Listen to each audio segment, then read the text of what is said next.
Setiap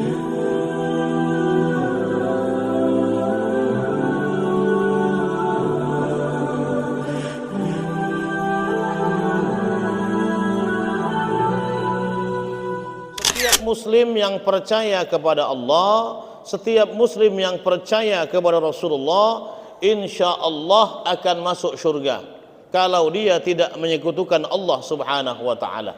Tapi ada yang transit, ada yang tidak, Bapak Ibu sekalian. Ada yang transit dulu ke neraka, ada yang langsung ke surga. Kawannya lah sudah di surga, sudah 50.000 tahun, dia baru masuk surga. Dari mana baik mas? Transit dulu ke neraka, katanya. Maka Bapak Ibu ayah bunda, insya Allah jangan sampai kita ini termasuk daripada hamba-hamba Allah yang transit dulu di neraka. Maka pada saat ini saya ingin menyampaikan hadis-hadis Rasulullah tentang manusia-manusia, golongan-golongan yang akan tidak dapat mencium baunya surga Allah Subhanahu wa taala. Padahal baunya surga itu bisa tercium dalam jarak 70 tahun perjalanan. Bapak Ibu ayah bunda yang dirahmati Allah Subhanahu wa taala, siapa golongan manusia yang tidak dapat mencium baunya surganya?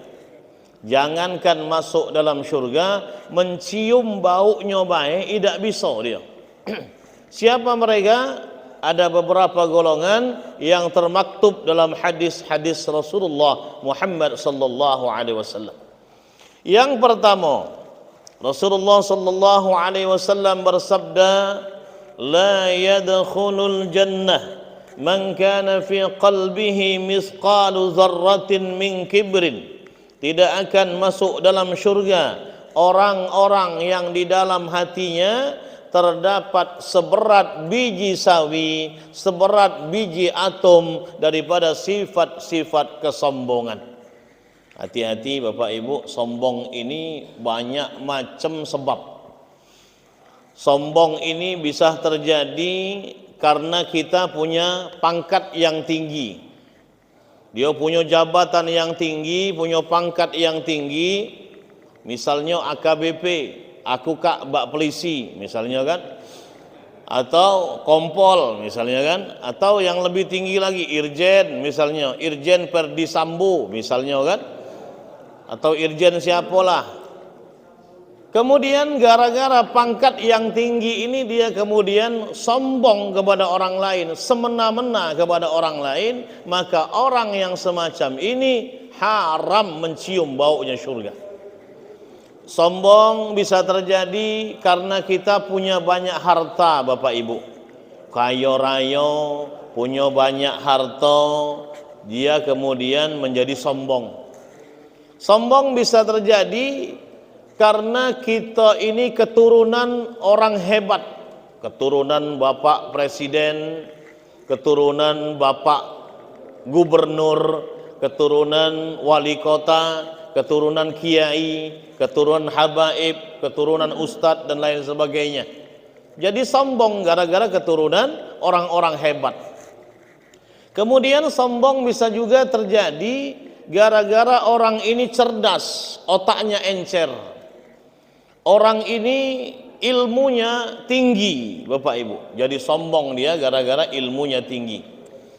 Ada satu kisah Bapak Ibu, soleh orang ini, ilmunya dalam, tinggi ilmunya. Kemudian juga tidak hanya itu, memang pinter orangnya.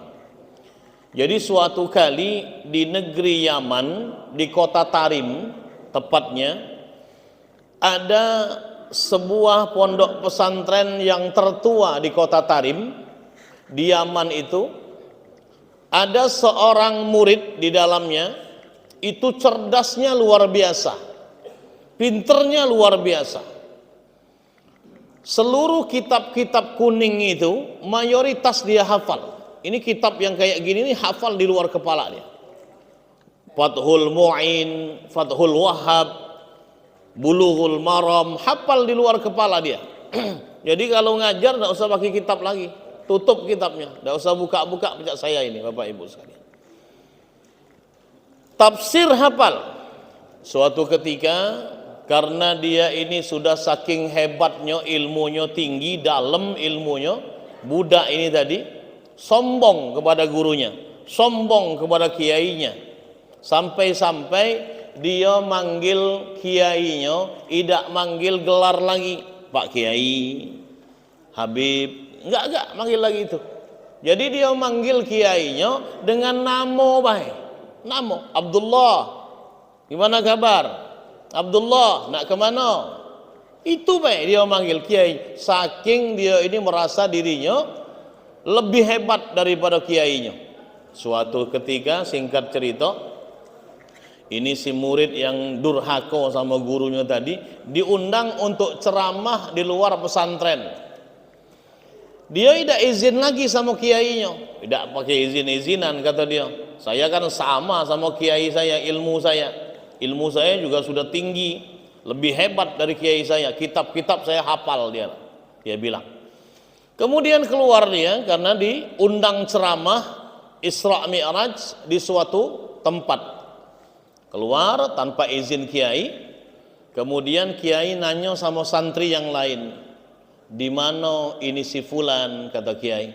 Oh, dia keluar kiai, ngapa ada izin sama saya? Dia memang sengaja ada izin kiai, karena dia merasa sudah hebat, sudah tinggi ilmunya, tak perlu lagi izin sama kiai. Baik, kata kiai, boleh badannya keluar dari pesantren ini, boleh jasadnya keluar dari pesantren ini, tapi tidak dengan ilmunya, kata kiai.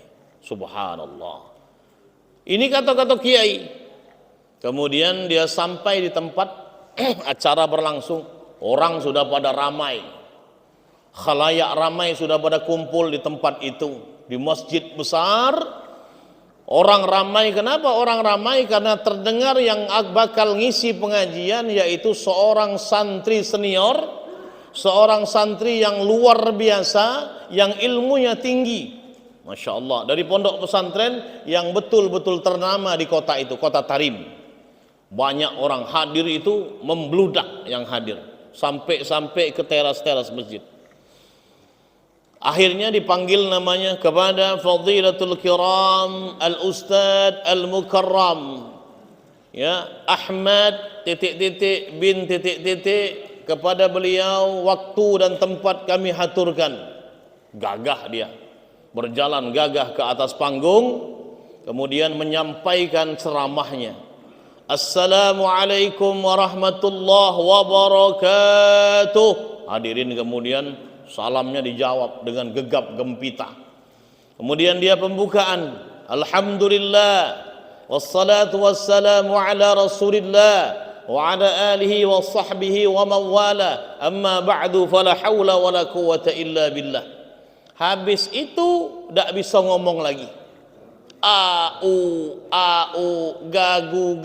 Gagu mulutnya, lidahnya kelu, Bapak Ibu. Seluruh ilmu yang ada di otaknya, seluruh ilmu yang ada di dadanya, seluruh ilmu yang dia hafal tadinya, seluruhnya hilang. Gara-gara apa?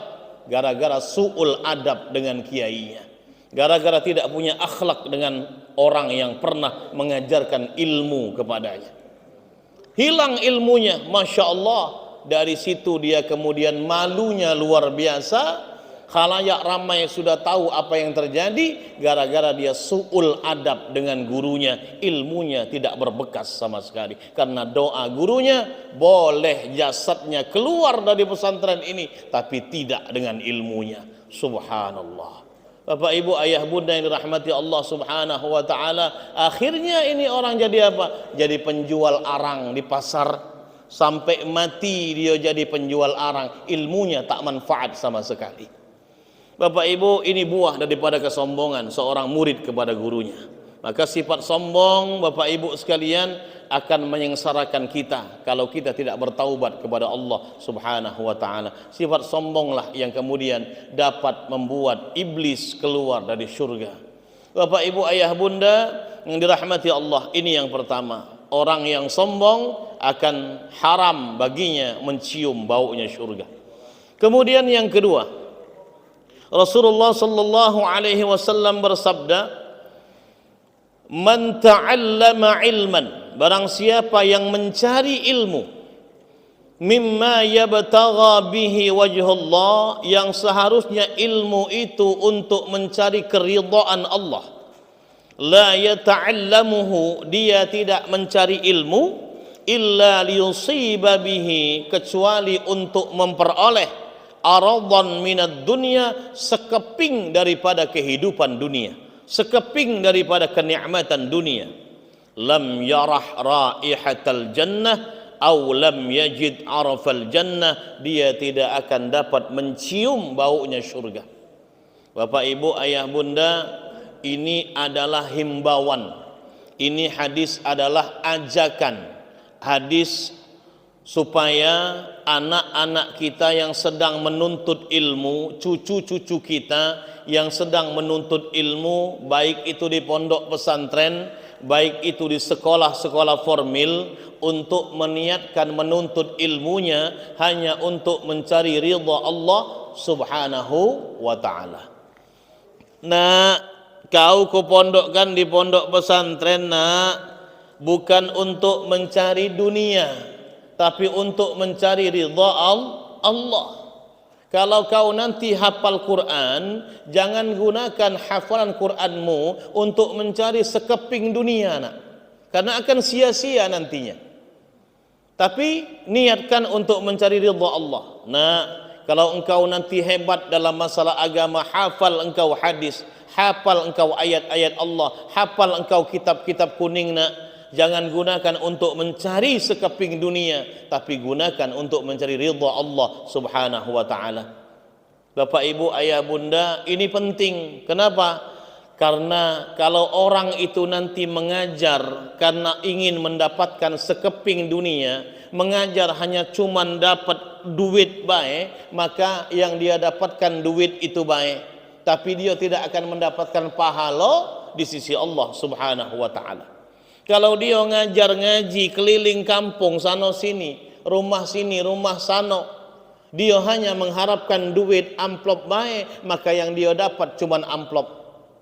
Kalau dia ngapal Quran supaya dapat musabaqah hifdzil Quran, dapat nomor, dapat juara, dia juara 1, juara 2, juara 3, kemudian dia dapat duit, dapat hadiah haji, dapat hadiah umrah, yang dia dapat cuman hadiah, tapi dia tidak akan dapat pahala di sisi Allah subhanahu wa ta'ala.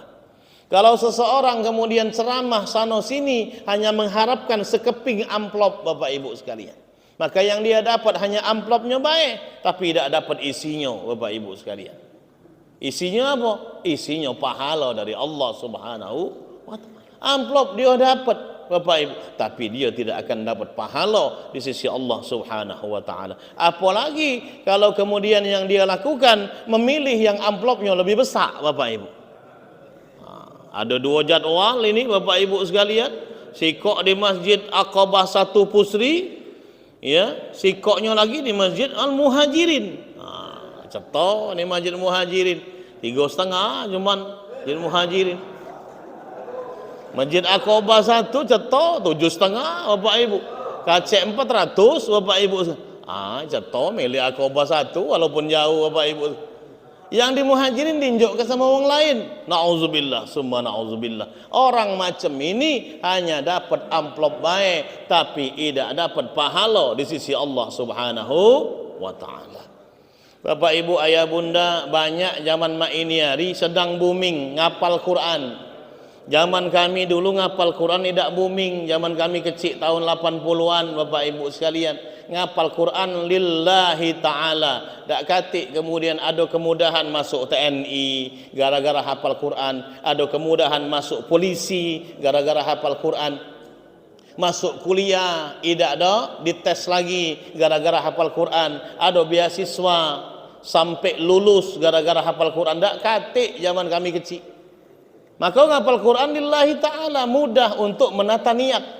Zaman mak ini hari hafal Quran pacak masuk polisi tanpa tes, hafal Quran pacak masuk TNI tanpa tes, hafal Quran pacak dapat beasiswa sampai lulus di universitas. Lemak zaman mak ini hari, Bapak Ibu. Tapi hati-hati dengan ini, biasanya orang salah niat. Maka luruskan niat supaya kita di samping dapat itu semua, dapat juga pahala di sisi Allah Subhanahu wa taala.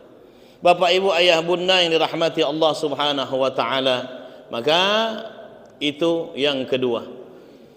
Allah Subhanahu wa taala berfirman di dalam surah Hud ayat 15 dan 16. A'udzu billahi minasy syaithanir rajim. Bismillahirrahmanirrahim. Man kana yuridul hayatad dunya wa zinataha nuwaffi ilaihim a'malahum fiha wa hum fiha la yubkhasun. Barang siapa yang keinginannya hanya mendapatkan dunia dan perhiasan-perhiasannya, nuwaffi ilaihim a'malahum, Allah akan berikan sempurna kepada dirinya. Wahum fiha la yubkhasun, dia tidak akan dirugikan sama sekali oleh Allah Subhanahu wa taala. Dia mengharapkan amplop, dikasih amplop sama Allah. Mengharapkan dunia, dikasih dunia sama Allah. Tapi ada ayat yang ke-16, Allah mengatakan, ulaika alladzina laisa lahum fil akhirati illan nar. Mereka lah orang-orang yang tidak akan mendapatkan apa-apa nanti di akhirat, illan nar, kecuali neraka Allah Subhanahu wa taala. Wa habita ma sana'u fiha, apa-apa yang mereka kerjakan di dunia akan sia-sia. Wa batilum ma kanu ya'malun, tidak akan ada bekasnya sama sekali. Bapak Ibu ayah bunda yang dirahmati Allah Subhanahu wa taala, maka luruskan niat untuk belajar agama semata-mata untuk mencari ridha Allah Subhanahu wa taala.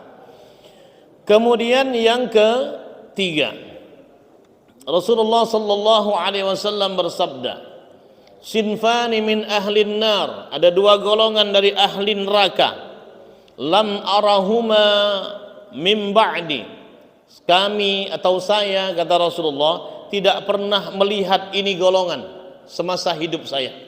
Siapa mereka? Qaumun ma'ahum bisatun ka'aznabil baqar, yaitu sebuah kaum yang bersama-sama dengan mereka ada cambuk yang terbuat dari ekor sapi. Yadribunan nasa biha, kemudian mereka memukul manusia dengan cambuk itu. Kemudian yang kedua, wanisaun kasiyatun ariyatun, wanita-wanita yang berpakaian tapi seakan-akan telanjang. Kemudian mumilatun mailat, yang berlenggak-lenggok untuk merayu dan dikagumi oleh mata-mata manusia yang lain. Ru'usahunna ka'asnimatil bukhti al-ma'ilah la yadkhulannal jannah wa la yajidanna rihaha. Inilah Bapak Ibu ayah bunda golongan manusia yang tidak akan dapat mencium bau surga, yaitu kata Rasulullah yang ketiga, wanita-wanita yang berpakaian tapi seakan-akan telanjang. Banyak di zaman sekarang kita selik, banyak betino-betino pakai pakaian yang kurang bahan. Ada budak mahasiswa pakai kaos budak SD, ada mahasiswi pakai kaos budak TK. Bapak Ibu sekalian, mak mana itu Ustaz? Yo, yang bawah ke pucuk, yang pucuk ke bawah. Bapak Ibu sekalian, apalagi dia naik motor ninja, Bapak Ibu, boncengan sama pacarnya, keselian SMS-nya, ya, sempak metu sedikit, Bapak Ibu sekalian. Ada warna pink, warna ungu, warna merah, Bapak Ibu sekalian, keselian. Hati-hati, kalau ini terjadi pada anak kita, maka bukan saja ini anak yang dapat dosa, tapi emak bapaknya juga dapat dosanya. Kalau emak bapaknya tidak memberikan nasihat yang baik kepada anaknya. Nah, kalau keluar tak boleh pakai pakaian macam itu, haram hukumnya. Budak betino lah besak togok macam kau di, masih pakai pakaian budak TK macam itu. Mak tidak ridha, bapak tidak ridha kalau kau keluar dari pintu rumah memakai pakaian yang model macam itu. Harusnya tegas wong tua. Ini wong tua kadang tak tegas. Ya, wong tua kalah sama anak dewek kadang-kala. Ini banyak terjadi di kampung kami, Bapak Ibu sekalian. Kalau di sini tak katik insyaallah. Tak katik bedanya. Bapak Ibu ayah bunda yang dirahmati Allah Subhanahu wa taala, maka anak kita yang berpakaian tidak sesuai dengan syariat Islam, larang dia keluar rumah. Kalau dia tidak memakai kerudung, tidak memakai jilbab, tidak memakai abaya, Bapak Ibu, atau pakaian yang tertutup lah. Jadi banyak sekarang anak-anak itu juga pakai jilbab, tapi jilbabnya tidak menutup auratnya secara keseluruhan. Bagaimana itu Ustadz? Jilbab yang dililit-lilit di leher itu. Kalau kata Ustadz Abdul Somad, jilbab sakratul maut, Bapak Ibu. Ini jilbab, Bapak Ibu sekalian. Tapi seakan-akan kalau kata budak macam ini hari, bukan jilbab, jilbob kata dia. Kenapa? Karena kejinguan ininya. Gunung Duiko ini. Na'udzubillah summa na'udzubillah. Bapak Ibu ayah bunda, jilbab yang benar itu bagaimana? Menutupi dada. Ini dijulurkan menutupi dada, dijulurkan menutupi boyok ini. Jangan sampai lekuk-lekuk tubuhnya, ya, itu kemudian terlihat oleh mata-mata lelaki hidung belang, Bapak Ibu sekalian. Ini perlu kita sampaikan kepada anak-anak kita. Nak, kalau pakai jilbab jangan begitu. Yang benar menurut syariat Islam menutupi dada, nak. Jangan sampai kemudian hanya menutupi kepalanya saja, tapi bawahnya tidak ditutupi. Banyak macam ini hari Bapak Ibu, maaf ngomong, anak-anak gadis yang kuliah kemudian pakai jilbab yang model macam itu. Jilbab modis namanya. Pucuknya dijilbabi, bawahnya tidak. Bawahnya pakai legging ketat, bawahnya pakai jean ketat, kemudian kaosnya kaos ketat, dipadu dengan blazer, seakan-akan modis, tapi kelihatan belahan-belahan dadanya, kelihatan itu lekuk-lekuk tubuhnya, Bapak Ibu. Ini yang mengundang syahwat laki-laki, ini yang diharamkan oleh Rasulullah sallallahu alaihi wasallam. Bapak Ibu ayah bunda, ada juga yang bajunya longgar tapi nerawang, tipis dia. Saking nerawangnya sampai kejingoan, ini tali nih, tali kutang, Bapak Ibu sekalian. Ada yang warna biru, warna merah, warna pink, warna jingga, kejingoan. Kenapa? Nerawang, tipis ini. Ini juga diharamkan oleh Rasulullah sallallahu alaihi wasallam. Longgar tapi nerawang, ini tidak boleh. Bapak Ibu ayah bunda yang dirahmati Allah, berlenggak-lenggok kemudian untuk merayu dan dikagumi oleh mata-mata yang memandangnya. Banyak zaman sekarang yang menjadi foto model, yang menjadi peragawati, memperagakan busana-busana di atas catwalk. Cat itu kucing, walk itu berjalan. Kucing berjalan di pucuk panggung itu, Bapak. Ini sama saja, walaupun dia kemudian memperagakan busana muslimah, kemudian dia bersolek demikian cantiknya, kemudian berlenggak-lenggok di depan mata laki-laki, kemudian laki-laki mengagumi kecantikannya, kemudian laki-laki itu berangan-angan untuk dapat mendapatkan dirinya, maka sama saja ini berdosa kepada Allah Subhanahu wa taala.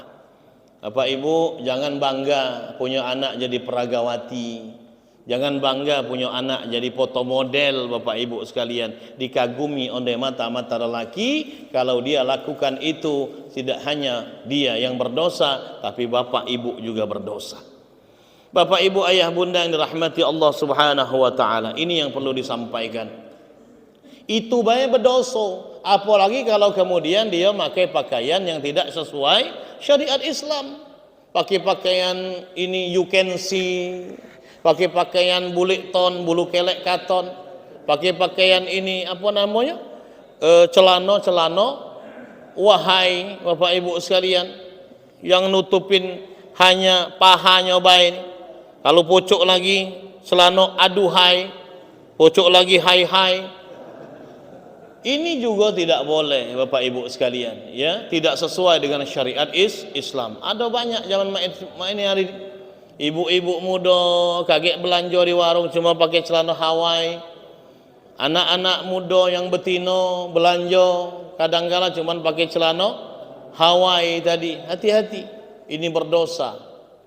Bapak Ibu, ayah bunda yang dirahmati Allah Subhanahu wa taala. Ini ajakan bukan ejekan Bapak Ibu, sesuai dengan hadis Rasulullah sallallahu alaihi wasallam. Kemudian yang keempat, Rasulullah sallallahu alaihi wasallam bersabda, yakunu qaumun yakhsibuna fi akhiriz zaman. Pada akhir zaman nanti ada orang-orang yang mengecat rambutnya bisawadi dengan warna hitam. Nah, ini dengan warna hitam. Mak mana nian hukumnya?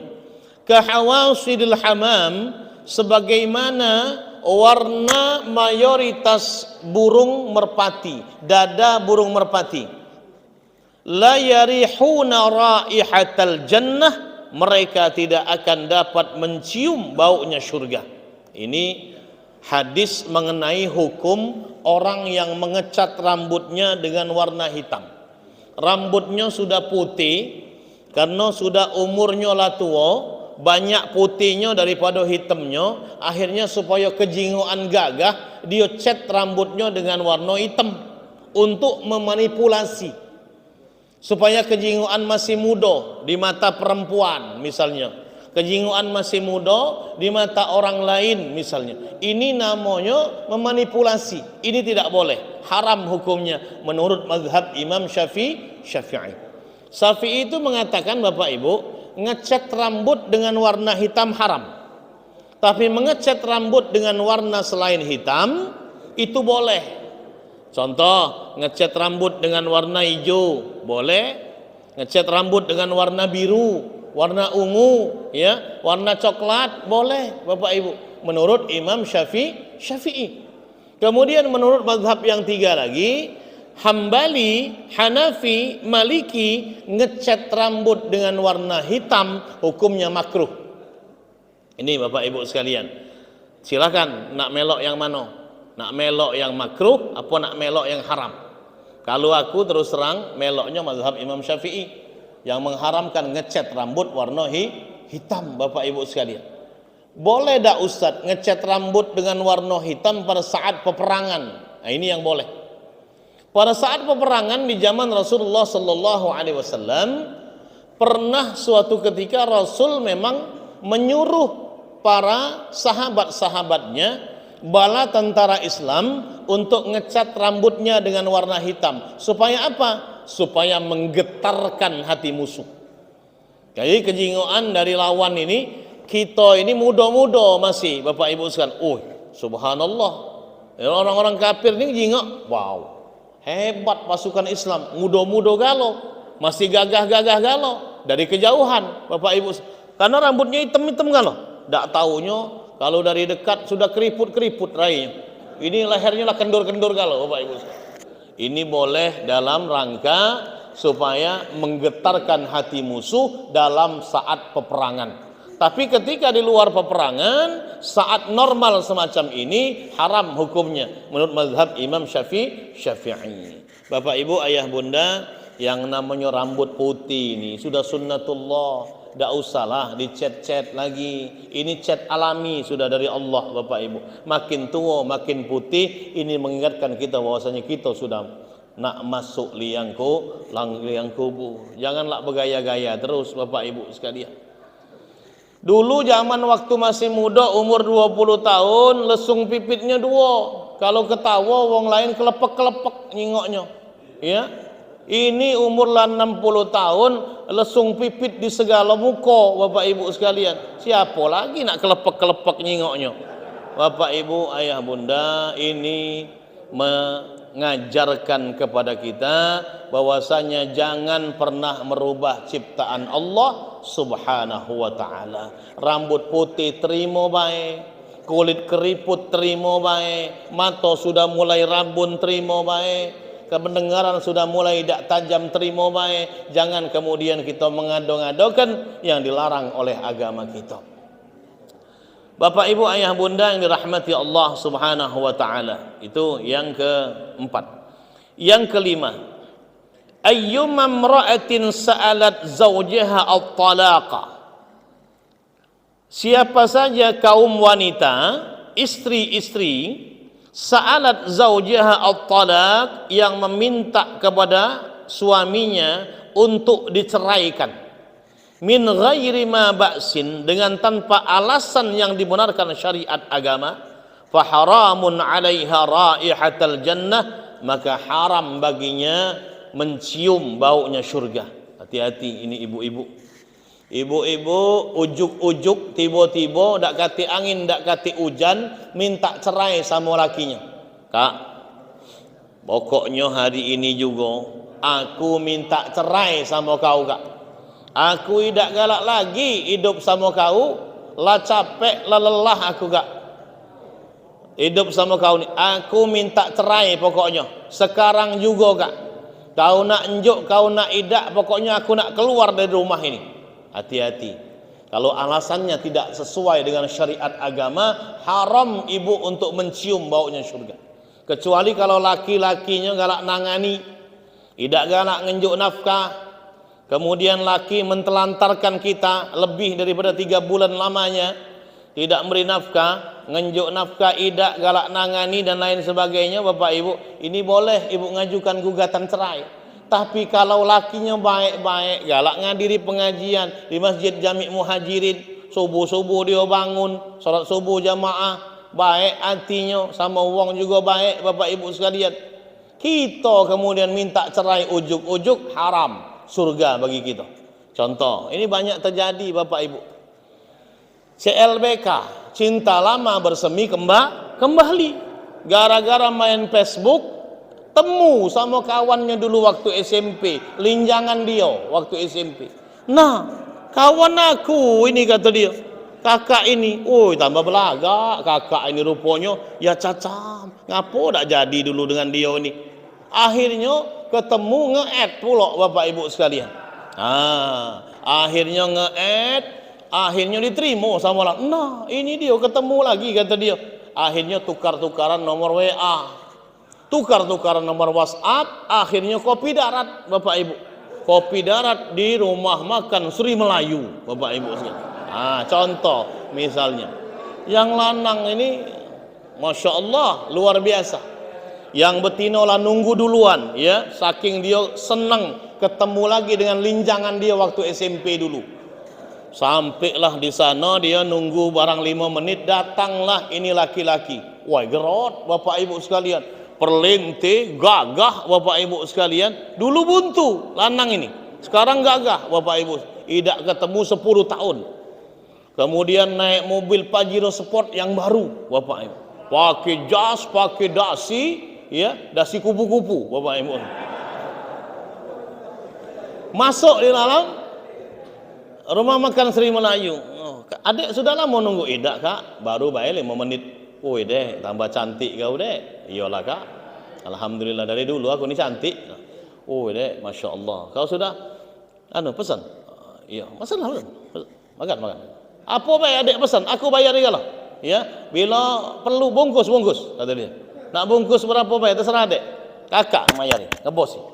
Kemudian Bapak Ibu, dia ngomong, Dek, sebenarnya kakak ini sudah duda, Dek. Kakak ini baru bercerai sama laki kakak kemarin, ada tak sebulanan. Nah, ketemu dengan kau ni, pucuk dicinta ulam tiba ni, Dek. Aku ni sebenarnya masih cinta dengan adik itu. Dari dulu kita belinjangan waktu SMP itu, kita berpisah setelah lulus itu, Dek. Ya Allah, masih terbayang-bayang rasanya wajah adik itu sampai sekarang, Dek. Kalau pacar adik itu nampingi hidup kakak ni, ya hampa hidup kakak tanpa adik, Dek. Adik ni nak pengen apa baik, ku beli ke? Adikku seneng ke, kakek? Jangan sampai adik ni menderita dan bersedih hati. Aku dak tega nyengok adik macam ini hari, bersedih hati macam itu. Akhirnya Bapak Ibu sekalian, rayuan Pulau Kelapa masuk dalam hati betina ini. Nemu setolokan baru Bapak Ibu sekalian. Akhirnya balik ke rumah mencak-mencak sama lakinya, ya. Dak kati angin, dak kati hujan, ngomong sama lakinya, Kak, ceraikan aku hari ini juga, Kak. Ngapo? Karena dia sudah dapat linjangan baru. Ngapo, Dek, kau minta ceraikan? Aku sudah lelah hidup sama kau, Kak. Dari dulu kita nikah sampai sekarang, kau dak pacak nyeneng ke hati aku. Mak mano? Yo, aku pakai cincin dapat hadiah dari Ciki. Aku pakai gelang, ya kapan? Gelang emas tak pernah, ini gelang karet kemana-mana kak, ya Allah kak. Pakai kalung dulu hadiah dari Ciki kak. Ya Allah, alangkah miskin hidup kita, lelah aku hidup macam ini. Aku minta cerai sama kau kak. Ngapa dia minta cerai? Gara-gara ketemu linjangan dia waktu SMP yang sudah sukses sekarang Bapak Ibu sekalian. Subhanallah, perempuan yang model macam ini dia haram mencium baunya surga. Bapak Ibu, ayah bunda, hati-hati dengan hal yang semacam ini. Banyak terjadi, ini kisah nyata yang saya sampaikan ini Bapak Ibu sekalian.